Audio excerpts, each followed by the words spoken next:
भाग्य का लिखा कभी नहीं मिटता। दोस्तों आइए सुनते हैं ज्ञानवर्धक कहानी। दोस्तों, क्या भाग्य में लिखा हुआ मिट सकता है? यह सवाल सदियों से लोगों को परेशान करता रहा है। इसका कोई जवाब नहीं है जो सभी को संतुष्ट करे, क्योंकि यह व्यक्तिगत विश्वास और अनुभव पर निर्भर करता है। कुछ लोग मानते हैं कि भाग्य पहले से ही निर्धारित है और इसे बदला नहीं जा सकता। वे मानते हैं कि जो कुछ भी हमारे साथ होता है वह एक बड़ी योजना का हिस्सा है और हम इसे नियंत्रित नहीं कर सकते हैं। अन्य लोग मानते हैं कि हमारे पास अपने भाग्य को चुनने की शक्ति है। वे मानते हैं कि हमारे निर्णय हमारे जीवन को आकार देते हैं। आज की सुंदर कहानी में आपको पता चलेगा कि जो कुछ भी हमारे जन्म से पहले लिखा जा चुका है, क्या उसको मिटाया जा सकता है? अगर आप ये सब कुछ जानना चाहते हैं तो इस सुंदर कहानी को कृपया अंत तक ज़रूर सुनें। दोस्तों, ये कहानी बड़ी ही शिक्षाप्रद, महत्वपूर्ण और ज्ञानवर्धक है। मेरा आपसे निवेदन है कि कहानी के अंत तक हमारे साथ बने रहें। प्राचीन समय की बात है। एक गांव में एक गरीब किसान रहता था। उसके परिवार में सिर्फ किसान और उसकी पत्नी रहती थी। पर किसान बहुत दुखी रहता था। उनके दुखी रहने का कारण यह था कि काफ़ी समय से उनके आंगन में बच्चे की किलकारी नहीं गूंज रही थी। आखिर बहुत समय के बाद किसान के घर एक लड़के का जन्म हुआ। किसान और उसकी पत्नी की खुशी का कोई ठिकाना नहीं था। आसपास के सभी लोग बधाई देने आ रहे थे। इसी बीच एक सुबह उनके घर के बाहर से भिक्षा मांगने की आवाज़ आई। आवाज़ किसी और की नहीं बल्कि एक महात्मा की थी। खुशी के इस मौके पर किसान ने महात्मा जी को अंदर बुलाया और उन्हें बैठने के लिए आसन दिया। कुछ देर बातचीत के बाद किसान ने महात्मा जी से विनती करते हुए कहा, महात्मा जी, हमारे घर में बहुत समय बाद बच्चे का जन्म हुआ है। आप कृपा करके इसका नामकरण कर दीजिए। महात्मा बच्चे को गोद में लेकर उसे प्यार से सहला रहे थे। तभी उनकी नज़र बच्चे की बाजू पर पड़ी। वहाँ एक अजीब निशान बना हुआ था जो उसने पहले कभी नहीं देखा था। वह निशान किसी राजा के मुकुट जैसा दिख रहा था और इसके चारों तरफ अनेक अलंकृत रेखाएं खिंची हुई थी। किसान ने महात्मा के चेहरे पर घबराहट देखी और पूछा, महात्मा जी, क्या बात है? आप इतना परेशान क्यों नज़र आ रहे हो? महात्मा ने कहा, बेटा, मैं परेशान नहीं हूँ, बल्कि मैं तो बहुत खुश हूँ, क्योंकि तुम्हारा बेटा बहुत किस्मत वाला है। तुम्हारे बेटे की किस्मत में राजयोग लिखा है। किसान ने कहा, महात्मा जी, मैं आपकी बात समझा नहीं। आप क्या कहना चाहते हो? महात्मा ने कहा, बेटा, तुम्हारा पुत्र एक दिन राजा बनेगा। इसका विवाह 16 वर्ष की आयु में स्वराज्य की राजकुमारी के साथ होगा और फिर यह इस नगर का राजा बन जाएगा। महात्मा की बात सुनकर किसान बहुत खुश हुआ। जब गांव के लोगों को पता चला कि किसान का बेटा एक दिन इस नगर का राजा बनेगा, तो सभी लोग उसको देखने के लिए आने लगे। एक दिन की बात है। उस नगर के राजा हिरण का शिकार करने के लिए जंगल में गया था। राजा को शिकार का बड़ा शौक था और वह अक्सर जंगल में जाता था। राजा हिरण का पीछा करता करता काफ़ी दूर जंगल में निकल गया। हिरण बहुत तेज़ था और राजा उसे पकड़ नहीं पा रहा था। धीरे धीरे सूरज ढलने लगा और शाम होने लगी। राजा को अब वापस घर जाने का रास्ता नहीं मिल रहा था। जंगल में खो गया था। राजा को प्यास भी लगने लगी थी। आसपास कोई नदी या तालाब नहीं दिखा। राजा थककर हार मान चुका था। राजा पानी की तलाश में भटकता हुआ उसी गांव में पहुंच गया जहां किसान रहता था। तभी राजा की नज़र एक झोपड़ी पर पड़ी। राजा झोपड़ी के अंदर गया। उसने देखा वहाँ एक महात्मा विश्राम कर रहे थे। राजा ने महात्मा से पानी मांगा। महात्मा ने राजा को रुकने के लिए कहा और अपनी कुटिया के अंदर से पानी लेने के लिए चले गए। महात्मा ने पानी लाकर राजा को दिया। राजा ने पानी पिया और अपनी प्यास बुझाई। पानी पीने के बाद राजा ने देखा कि बहुत सारे लोग बाहर इकट्ठे होकर जा रहे थे। राजा ने महात्मा से उन लोगों के बारे में पूछा तो महात्मा ने कहा, ये सभी किसान के घर जा रहे हैं। किसान के यहाँ एक बहुत ही किस्मत वाले बच्चे का जन्म हुआ है और एक महात्मा ने उसके बारे में भविष्यवाणी की है। राजा ने पूछा, महात्मा ऐसी कौन सी भविष्यवाणी की है जिसके कारण सभी लोग वहाँ जा रहे हैं? महात्मा ने बताया है कि जब उनका बेटा 16 साल का होगा तो उसका विवाह इस राज्य के राजा की पुत्री के साथ होगा और उसका पुत्र इस राज्य का राजा बनेगा। महात्मा की बात सुनकर राजा को बहुत गुस्सा आया कि आखिर एक मामूली किसान का बेटा उसकी पुत्री के साथ विवाह कैसे कर सकता है। राजा ने महात्मा से कहा, मैं ही इस राज्य का राजा हूँ और मेरे कोई पुत्री नहीं है। महात्मा ने कहा, आज के 2 साल बाद तुम्हारे घर एक पुत्री का जन्म होगा। आप क्या सोचते हो, एक मामूली किसान के बेटे के साथ मैं अपनी बेटी की शादी कर दूंगा? महात्मा ने कहा, राजन, जो इस बच्चे के भाग्य में लिखा है उसे कोई नहीं मिटा सकता। राजा को अपनी ताकत पर बहुत घमंड था। उसने कहा, महात्मा जी, मैं भगवान का लिखा हुआ आपको मिटाकर दिखाऊंगा। राजा की बात सुनकर महात्मा जी शांत रहे। उनकी आंखों में आंसू थे, जैसे राजा की बातों को हल्के में ले रहे हों। राजन, उन्होंने धीरे से कहा, तुम्हें अपनी ताकत पर इतना घमंड नहीं करना चाहिए। यह तो प्रकृति का नियम है कि जो ऊंचा है वो एक दिन नीचे भी आता है। तुम भी हम सबकी तरह ही एक इंसान हो और भगवान की इच्छा के बिना तुम कुछ भी नहीं कर सकते हो। इतना सुनने के बाद राजा ने महात्मा जी को प्रणाम किया और वापस अपने महल की ओर चला गया। रात को राजा को नींद नहीं आ रही थी। यही सोच रहा था कि किसी भी हालत में उस महात्मा की भविष्यवाणी को सच नहीं होने देना है। अगले दिन राजा अपना भेष बदलकर उस किसान के गांव में पहुंच गया। लोगों से पूछता पूछता राजा किसान के घर पहुंचा। राजा ने किसान के घर के बाहर जाकर उसे आवाज़ लगाई। किसान उसकी आवाज़ सुनकर घर से बाहर आया और उससे पूछा, आप कौन हो और किस लिए आए हो? राजा ने कहा, मैं एक व्यापारी हूँ और मेरे खुद के कपड़े का व्यापार है और पास के गांव में रहता हूँ। मैंने लोगों से सुना है कि तुम्हारे घर में एक तकदीर वाला बच्चा पैदा हुआ है और उसकी किस्मत में राजयोग लिखा हुआ है।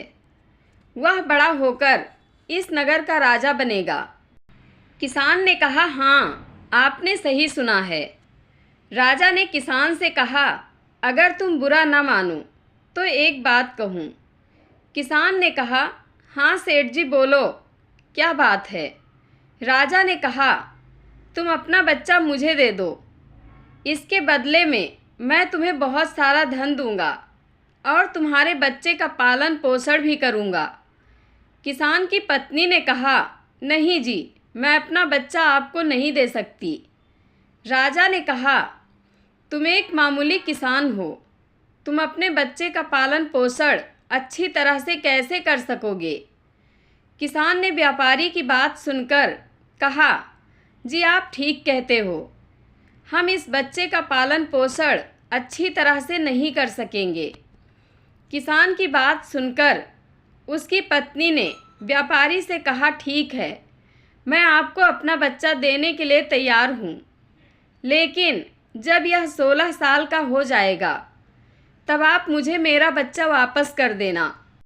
राजा ने कहा, हाँ ठीक है, जब तुम्हारा बच्चा 16 साल का हो जाएगा तो मैं तुम्हें तुम्हारा बच्चा वापस कर दूंगा।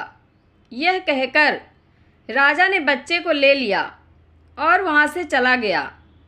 राजा अपने साथ बच्चे को लेकर एक नदी पर पहुँचा। राजा ने सोचा था कि वह बच्चे को नदी में छोड़ देगा और उसकी मृत्यु हो जाएगी, लेकिन बच्चे का मासूम चेहरा देखकर उसकी हिम्मत नहीं हुई। बहुत सोचने के बाद राजा ने लकड़ी का एक संदूक लिया और बच्चे को संदूक में बंद करके पानी में बहा दिया। राजा ने सोचा संदूक गहरी नदी में जाकर अपने आप ही डूब जाएगा और यह बच्चा मर जाएगा। यह सोचकर अब राजा निश्चिंत हो गया कि अब यह बच्चा वापस नहीं आएगा और मेरी बेटी के साथ इसकी शादी भी नहीं होगी। मैंने भाग्य का लिखा हुआ मिटा दिया। उधर संदूक बहता हुआ एक नदी के किनारे पर जा पहुंचा, जहां पर एक धनवान सेठ सूर्य देवता को जल चढ़ा रहे थे। उस सेठ ने जब संदूक को खोलकर देखा तो उसके अंदर एक बच्चे को देखकर वह हैरान हो गए। उस सेठ की कोई संतान नहीं थी। सेठ उस बच्चे को अपने घर ले गया। सेठ की पत्नी बच्चे को देखकर बहुत खुश हुई। उसने जब सेठ से पूछा कि यह बच्चा किसका है, तो सेठ ने उसको बच्चे के बारे में बताया कि कैसे वह उसे नदी में बहता हुआ मिला। सेठ और उसकी पत्नी ने बच्चे के लिए भगवान को हाथ जोड़कर धन्यवाद किया। तब वह बच्चा सेठ के घर में पलने लगा। सेठ ने उस लड़के का नाम वीर रखा था। इसी तरह धीरे धीरे 16 साल बीत गए। वीर बहुत ही समझदार और बुद्धिमान था। एक दिन वीर को अध्यापक पढ़ा रहा था। अध्यापक जो कुछ भी पूछता वीर तत्काल उसका जवाब दे देता है। यह देखकर अध्यापक ने वीर को कहा, तुम तो बहुत ही समझदार और ज्ञानी हो, तुम आगे चलकर बहुत बड़े आदमी बनोगे। अध्यापक वीर की प्रशंसा कर रहा था कि तभी वहाँ से वही राजा गुजर रहा था जो किसी दूसरे राज्य में किसी काम से जा रहा था। राजा ने जब वीर की तरफ देखा तो वह वहीं पर रुक गया। राजा ने वीर से पूछा, बेटा तुम कौन हो और कहाँ रहते हो और तुम्हारे पिताजी का नाम क्या है? वीर ने कहा, महाराज मैं सेठ का पुत्र हूँ। यह पूछकर राजा वहाँ से चला गया। अपना कार्य करने के पश्चात राजा जब वापस आया तो वह सेठ पन्ना के घर गया और उसने पन्ना से कहा, तुम्हारा बेटा बहुत ही समझदार और बुद्धिमान है। सेठ पन्ना ने राजा की बात सुनकर कहा, महाराज मैं उसका असली पिता नहीं हूँ, मैंने तो उसे सिर्फ पाला है, लेकिन वह मेरे लिए बेटे से भी बढ़कर है।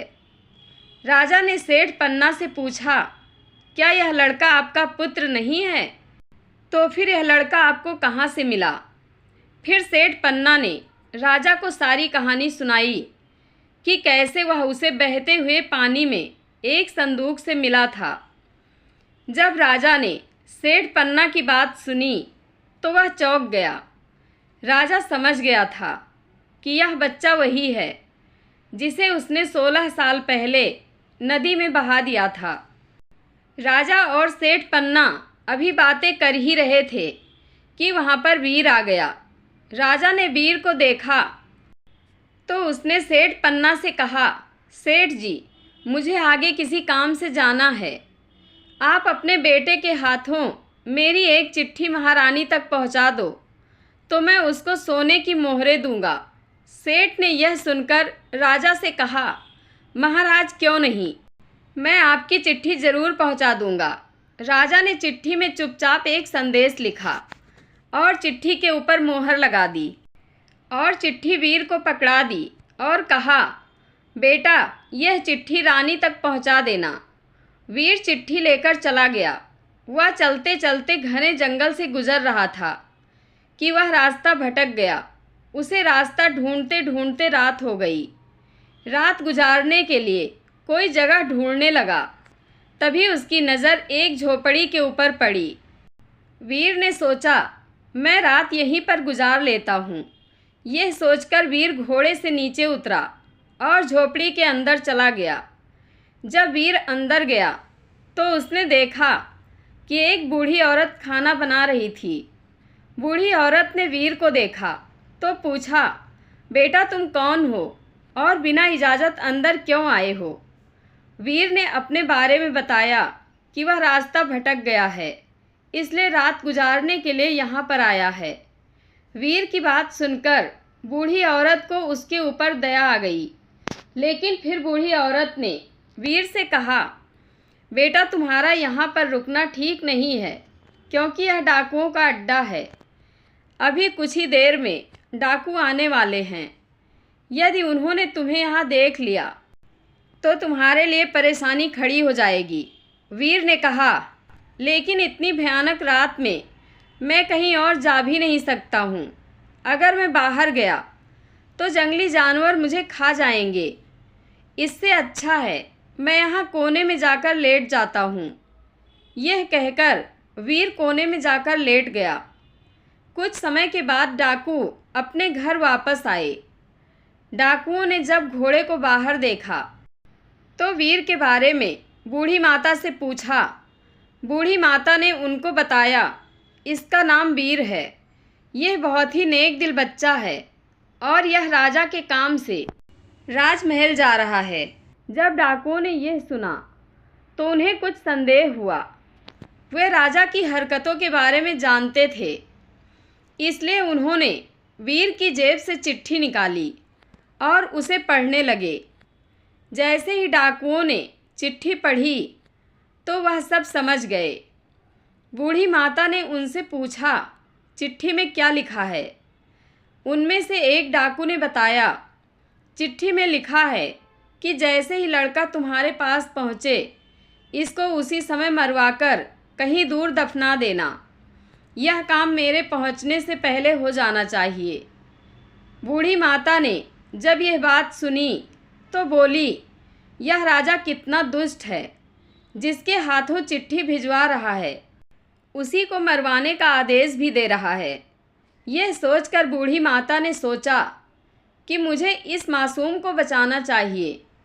उसने डाकुओं से कहा। तब डाकुओं ने दूसरी चिट्ठी लिखकर उस चिट्ठी से बदल दी और वापस वीर की जेब में रख दी। इसके बाद डाकू वहाँ से चले गए। सुबह होते ही वीर उठा और बूढ़ी माता को धन्यवाद देकर वहाँ से चला गया। कुछ समय के बाद ही राजमहल पहुँच गया और उसने चिट्ठी महारानी को दे दी।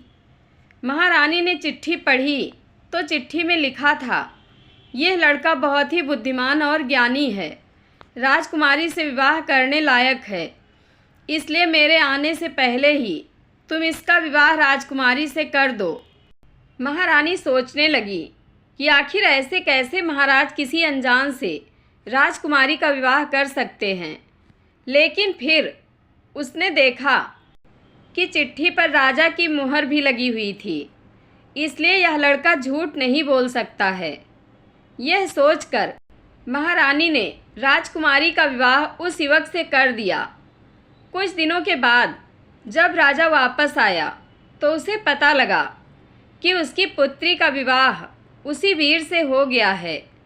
यह सुनते ही राजा गुस्से से आग बबूला हो गया और उसने महारानी से पूछा, तुमने यह सब क्यों किया? तब महारानी ने बताया, महाराज, जैसा कि आपने चिट्ठी में लिखा था मैंने वैसा ही किया है। राजा ने महारानी को चिट्ठी दिखाने के लिए कहा। जब महारानी ने चिट्ठी दिखाई तो राजा ने चिट्ठी में कुछ और ही लिखा पाया। राजा ने गुस्से में सैनिकों को कहा, जाओ और जाकर वीर को पकड़ कर लाओ। सैनिक तुरंत गए और वीर को पकड़ कर ले आए। राजा ने गुस्से में वीर से कहा, तुमने धोखे से मेरी पुत्री के साथ विवाह तो कर लिया, लेकिन मैं तुम्हें अपना दामाद स्वीकार नहीं करूँगा। वीर ने राजा की बात सुनकर कहा, लेकिन महाराज, मैंने तो आपके साथ कोई धोखा नहीं किया है। राजा ने वीर की बात सुनकर कहा, तुम मुझे भी बेवकूफ़ बनाना चाहते हो, लेकिन मैं तुम्हें अपना दामाद स्वीकार नहीं करूँगा। अभी दोनों की बात चल ही रही थी कि एक सैनिक ने आकर राजा से कहा, महाराज, बाहर एक महात्मा आए हैं, वह आपसे इसी समय मिलना चाहते हैं। राजा ने महात्मा को अंदर लाने का आदेश दिया। महात्मा जी अंदर आए तो राजा ने उठकर उनको प्रणाम किया और उनके आने का कारण पूछा। महात्मा ने कहा, राजन, लगता है आपने मुझे पहचाना नहीं। राजा ने कहा, नहीं महाराज, मैंने आपको नहीं पहचाना। महात्मा ने मुस्कुराते हुए कहा, राजन, मैं वही हूँ जिसे तुम आज से 16 साल पहले भाग्य का लिखा मिटाने की बात बोलकर आए थे। जैसे ही महात्मा ने यह बात कही, राजा एकदम से चौंक गया। उसे सब कुछ याद आ गया। महात्मा ने मुस्कुराते हुए कहा, क्यों राजन, भाग्य का लिखा मिटा दिया? राजा ने आंखें नीची करके कहा, नहीं महात्मा जी, मैं भाग्य के आगे हार गया। महात्मा ने कहा, राजन, भाग्य के हाथों कोई नहीं जीत सकता है। जीवन में सफलता और उल्टा का निर्धारण केवल भाग्य पर निर्भर नहीं करता है, बल्कि हम भी महत्वपूर्ण भूमिका निभाते हैं। भाग्य हमें परिस्थितियां प्रदान करता है, अवसर देता है, परंतु उनका सदुपयोग कैसे करना है यह हमारे कर्मों पर निर्भर करता है। कठिन परिश्रम, दृढ़ संकल्प और सकारात्मक सोच के साथ हम प्रतिकूल परिस्थितियों का सामना भी कर सकते हैं और सफलता प्राप्त कर सकते हैं। इसलिए हमें भाग्य पर भरोसा करते हुए कर्म करते रहना चाहिए। भाग्य के हाथों विजय प्राप्त करना संभव नहीं हो सकता है, लेकिन प्रयासों से हम निश्चित रूप से सफलता की ओर अग्रसर हो सकते हैं। इसलिए अब वीर को अपना दामाद स्वीकार करो और अपना राजपाट वीर को सौंप दो। राजा ने कहा, महात्मा जी, जैसा आपने कहा है वैसा ही होगा। राजा को समझाकर महात्मा जी वहाँ से चले गए। राजा ने वीर से माफ़ी मांगी और सारा राजपाट को सौंप दिया। तो दोस्तों, कैसी लगी आपको आज की कहानी? कमेंट बॉक्स में अपनी राय अवश्य दें। धन्यवाद। जय श्री कृष्ण।